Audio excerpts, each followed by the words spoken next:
passive income is in your normal everyday internet guru's vocabulary. This source of income is the most prized way of earning money. So as the people on the internet say, it's making money while you sleep. In today's video, we're going to talk about what passive income is and what it is not, why it is important, and proven methods. What's up, winners? My name is Nam. If you're new here, welcome. Here we talk all things personal finance and credit, starting out by subscribing so you don't miss out on any future videos. So first off, let's talk about what exactly is passive income. So in a nutshell, this is a type of income source that is called passive income because in theory, most of the work that you have done has already been completed up front. And all you really would have to do is just sit back and reap the benefits of your labor with very little maintenance or upkeep. But on the other hand, active income is where you would trade your time for money. This normally comes in a form of having a regular job, a part-time job, or maybe even a side hustle. A common cliche Instagram quote post is something that was said by Warren Buffett.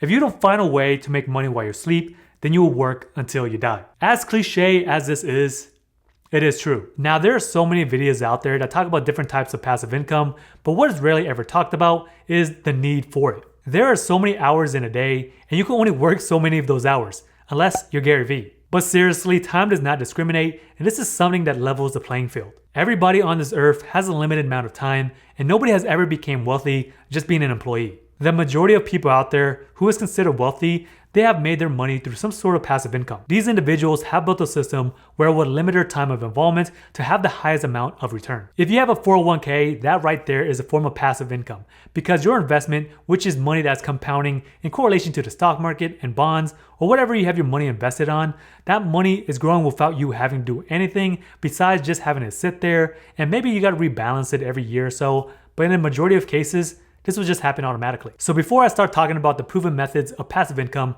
let's talk about some common ways that is often passive income, but it's really not. Some of these include flipping items, laundromats, and wholesaling real estate. The key here is that there has to be some automation.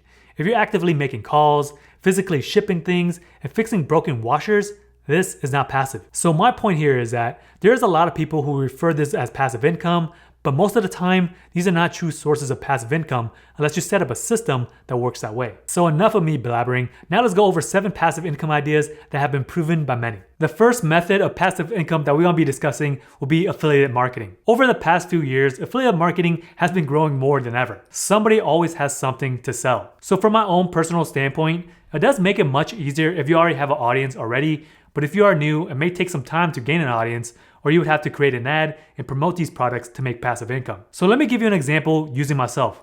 There are a few products here and there that I promote. Probably the most common ones that you see on YouTube with other personal finance YouTubers is Robinhood and Webull. So every time a person signs up through the affiliate link, we would get a commission ranging anywhere between $5 to $40 depending on the terms. You may see Amazon links all over the place. So when anybody uses that link, even if they don't buy the affiliate product and buy something else, the person who posted that link will still get a commission. But how can any individual who has no audience possibly get started with affiliate marketing? So even if you don't have a website or a YouTube channel, you can still post links on your socials like Facebook or Instagram. But without an actual audience or paying for advertising, it may be a little bit difficult to get the ball rolling with affiliate marketing. So if you were going to pursue this route, the most passive way is to promote subscription products where you get a monthly recurring commission. So let's just say that you're a YouTuber who talks about YouTube growth.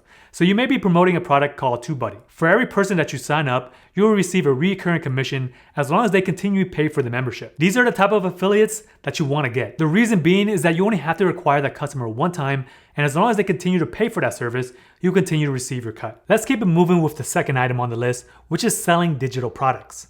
Digital products can be a very broad term, so for this portion, I'll exclude core sales because that's a whole different type of animal. So what I'm talking about here are usually digital products that a customer can download and use. So here's an example of a YouTuber that I follow, The Content Bug. She discusses a lot about YouTube growth and strategy and things of the sort. So last year, she created a video discussing her source of income from YouTube. So in June of 2020, she roughly made around $4,000 of just selling her digital products. And what she sells are Lightroom presets, a calendar, a blueprint worksheet, which is priced anywhere between $10 to $20 or so. So you can imagine that she has to drive a lot of traffic to be earning around $4,000. So as a rough estimate, she would have to sell around 200 products priced at $20 to earn $4,000. This is another income source that I personally make from YouTube. And what I sell is DIY credit repair letters. These are the letters that I actually use myself and with my clients. So I priced this package at around $25, so at the making of this video, this is how much I earned. The thing about selling digital products like this is that you did all the work up front just to create something, and once it's done, there's really not that much to it. I may get questions here and there about what to do next, or can I get access to the letters, but aside from that, it's mostly passive. Again, selling your own digital product may be a little bit challenging if you don't have a following or an audience. So on a topic of digital products, now let's move on to selling online courses. Online courses is probably the most well-known digital product amongst internet gurus. You can basically learn anything that you want for one easy payment of $9.97. And sometimes these courses can go up to the thousands. I have taken my fair share of courses, and some of them were pretty worthless, but some of them were worth way more than the price that I actually paid. The thing about online courses is that most of the information out there is already free. The reason why courses sell so well is that you're not selling the information, you're selling a system that can lead to results. So rather than figuring out everything on your own, by buying a dedicated process or a system that tells you like, hey, this is step 1, step 2, and so forth, this is what people are actually paying for. Actually, this is something in the process that I'm currently developing right now because I think it will add some diversity to my income stream, since right now I'm really heavily relying on YouTube AdSense. And relying on one source of income is generally not that good of an idea, just in case for some magical reason YouTube gets shuts down and all my content gets wiped. So to develop a course that's worth selling, you have to figure out what you are an expert at and what others want to learn. This can be simple as creating cupcakes or writing comedy. There are plenty of websites out there where you don't need a large following to create an online course and drive traffic. Some of these websites, they include Udemy and Skillshare. As with any online sales, if you do have an audience, it does make the process much easier. Now let's keep it moving with our next method of passive income, which is the easiest route: credit cards. You don't need to have an audience or learn any new skills.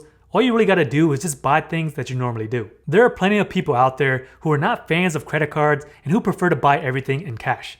I'm not against that at all, but buying things with credit cards and paying your balances in full every single month, it is the easiest way to earn some money. Most credit cards, they give you anywhere between 1 to 5% cash back for different type of categories, so why not take advantage of that? Additionally, most of the credit cards out there, they typically offer some sort of sign-up bonus. So for example, if you were to spend $500 within 3 months, you can get $200. That right there can be seen as a source of passive income because you would not have earned this money just by using cash or a debit card. But unfortunately, you can only get sign-up bonuses when you open up an account. Unless you consistently open up cards, it's really hard to sustain. So you gotta opt for a card that you can keep for the long term without having an annual fee if possible. I'm not against annual fees, but the perks gotta outweigh the cost. In addition to a small percentage for every purchase, it may be also helpful for your credit score, which in turn will give you better interest rates for future financing. As much as I do like credit cards, they can also ruin your finances. So you gotta be responsible and make sure that you keep your balances low and pay them off on time. Now let's keep it moving with our fifth proven method for passive income,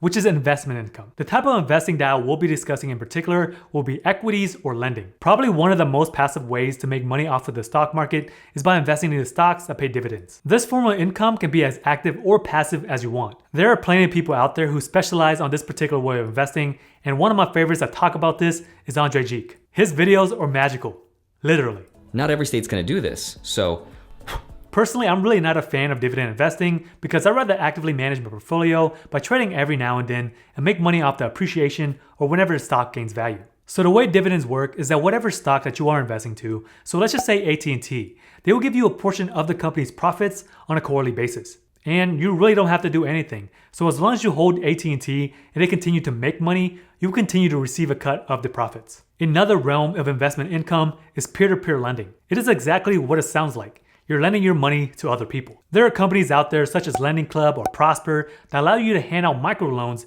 at certain percentage rates depending on the applicant. Of course, this does carry some risk because every individual has their own creditworthiness, so this is something that you have to be aware of. So to make any substantial money through dividends or peer-to-peer lending, you really gotta have a big portfolio to make it worth your while. Well, I know that this is very subjective, but if you were to invest $100 into a dividend stock that gives you 6%, every single year, you just earn a measly $6. This is hardly anything to get wild up about. But if you had $100,000 invest into the same dividend stock, it would earn you about $6,000 per year. Even with that $6,000, it is a good amount of money, but it's really not enough to support your everyday living. So investments like these, this will work best with large balances or a consistent amount over time. Most retirement plans, they work in a similar fashion through compound interest and dividend reinvesting. Let's move on to our next method of passive income, which is selling digital art. These canvases right here mostly came from someone who automated this process to form passive income. Yes, I'm pretty sure there was a lot of upfront work, such as driving traffic and trying to get customers to know who you are so they can buy your prints, but once the process has been completed, it is mostly passive income. If you are an artist or an individual who likes to design things, this way of selling your art is very scalable. But what if you're not an artist? You can always hire an artist or freelancer to come up with the designs. Some of the common websites are Fiverr and Upwork. This concept has been around for quite some time now, but it is still pretty popular. First, you need to find a niche and what the audience may want to hang on their wall. Then you need to find a print shop or third-party provider that will print those orders for you and deliver it on your behalf. For example, let's just say cat people. I have found these prints right here and they are freaking awesome. Come on, it's kitty tacos. Selling digital art may be a little bit challenging than other methods, so let me show you another way. A while back, me and my wife were looking for printable wedding invitations. So probably one of the best websites to find something like this is Etsy. So on this site, there were graphic designers who have put together templates. And the best part about this is once they are created, every single couple can just plug in their name and customize however they like. So the designers of this wedding invitation, they really didn't have to do anything besides putting together this template. So if you wanted to get started with something like this, you really don't need any sort of fancy software such as Adobe Illustrator. You can just get started with Canva, which is a free cloud-based platform where you can build your own designs. But since the market has been pretty saturated for generic designs, you really got to figure out a way to stand out from the crowd. So if you are an artist, I think this is something that you would enjoy. Now let's keep it moving with our next source of passive income, which is YouTube. So let me let you in a little secret.